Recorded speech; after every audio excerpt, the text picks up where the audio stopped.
انم انم تم ابھی تک تیار نہیں ہوئی؟ انم کو قرآن پاک کی تلاوت کرتے دیکھ کر میں نے حیرت اور غصے سے کہا، آج بہت زیادہ ٹھنڈ ہے، بارش کا موسم بھی بنا ہوا ہے، اسی لیے میرا بالکل بھی دل نہیں چاہ رہا اس گرم کمرے کو چھوڑ کر باہر نکلوں۔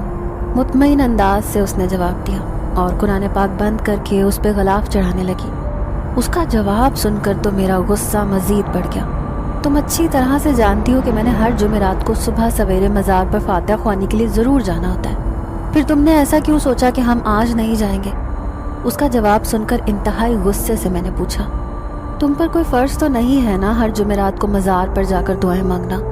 اور آج دن تک تم نے مجھے یہ بھی نہیں بتایا کہ تم دعا میں کیا مانگتی ہو۔ اس کے اطمینان میں کوئی فرق نہ آیا، جبکہ مجھے دیر ہو رہی تھی۔ تمہارے پاس صرف 2 منٹ ہے، جلدی سے تیار ہو کر آؤ۔ دھمکی دینے کے انداز میں میں نے کہا، اگر تم نے جانا ہے تو چلی جاؤ، مجھے کیوں اپنے ساتھ گھسیٹتی ہو اس سردی میں؟ میں کہیں نہیں جانا چاہتی، انم نے میری طرف دیکھ کر انکار کرتے ہوئے کہا۔ تم جانتی ہو کہ میں تمہارے بغیر نہیں جاؤں گی، اسی لیے کوئی بھی بہانہ بنانے کی ضرورت نہیں ہے۔ میں گاڑی میں تمہارا انتظار کر رہی ہوں، جلدی سے آ جاؤ۔ انم کے انکار کو خاطر میں نہ لاتے ہوئے میں نے حکم دیتے ہوئے کہا اور کمرے سے باہر نکل آئی۔ مجھے گاڑی میں بیٹھے ہوئے کچھ وقت ہی گزرا تھا کہ وہ تیار ہو کر آ گئی۔ مجھے یہ سمجھ نہیں آتی کہ تم گھر پر بیٹھ کر اپنے آباء و اجداد کے لیے فاتح خوانی نہیں کر سکتی؟ مزار پر حاضر ہونا بہت ضروری ہوتا ہے۔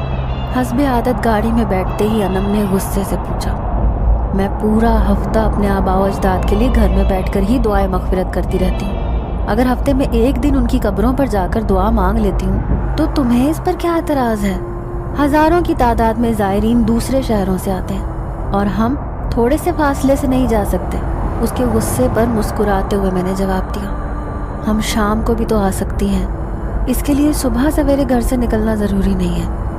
انم نے ایک اور اعتراض اٹھایا، تم جانتی ہو نا کہ جمعرات کے روز یہاں پر لوگوں کا بہت زیادہ رش ہوتا ہے، اور صبح سویرے پرندوں کے چہچہانے کی آواز، سورج نکلنے کا منظر اور پرسکون خاموشی، یہ سب کچھ اتنا اچھا لگتا ہے کہ کسی خواب کا گمان ہوتا ہے۔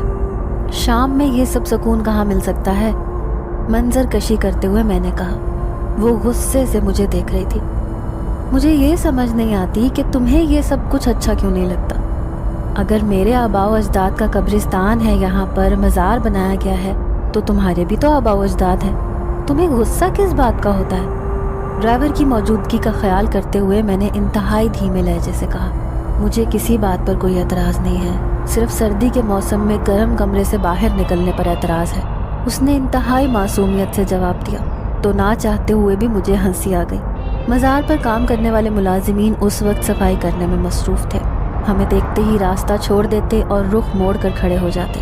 یہ سب ہمارے احترام میں کیا جاتا تھا، کیونکہ ہمارا تعلق ایک پیر فیملی سے تھا۔